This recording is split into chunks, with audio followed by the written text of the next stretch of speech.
And with that, I will now yield to Ranking Member Mr. Levin for the purposes of an opening statement. Thank you, Mr. Chairman. Welcome, Mr. Secretary. I guess it won't surprise anybody to say that I had a very different reaction to your testimony. And I know that you'll have a chance to respond to our chairman. Indeed, Mr. Secretary, as I read your testimony last night, rather late, my basic reaction was this: that as you sit here before us, you and the administration stand tall. The economic policies of the administration are working. Much more improvement in our economy is necessary, but what the critics cannot escape is that there has been improvement, and the administration policies importantly contributed to this improvement. You inherited an economy losing 700,000 jobs a month.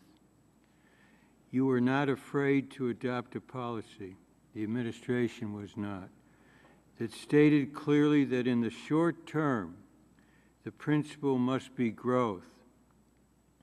Assisted by a variety of government programs, private employers have added more than 3.7 million jobs in the last 2 years, and the rate of unemployment has dropped measurably. As your testimony indicates, there remains substantial challenge and potential dangers, but the administration is sticking to its guns. The deficit must be and is being addressed, taking into account that in the immediate term, there must be a continued emphasis on growth, which is also essential for attacking the longer-term deficit. Thus, an emphasis on improving education and training and investing in infrastructure and research and development, all of which require an active public role in an active public-private partnership. Likewise, assisting the further strengthening of manufacturing is in your testimony. There is heard often today that the government should not pick winners and losers. When that rhetoric is applied blindly, it blindsides American businesses and workers. It led some to oppose government assistance to help the American automobile industry get back on its feet, not to run that industry, but to allow it to keep running. This administration should be proud that it had the courage despite all the naysayers.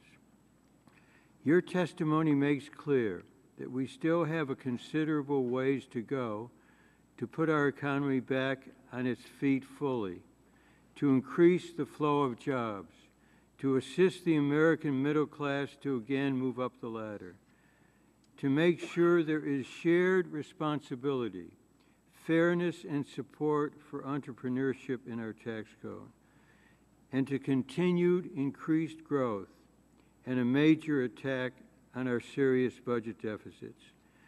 We should act on these challenges, acknowledging, and I emphasize this, that against difficult odds, the administration has moved us forward towards achieving these goals. Thank you, Mr. Chairman. Well, thank you, Mr. Levin. Again, I'd like to welcome back Secretary.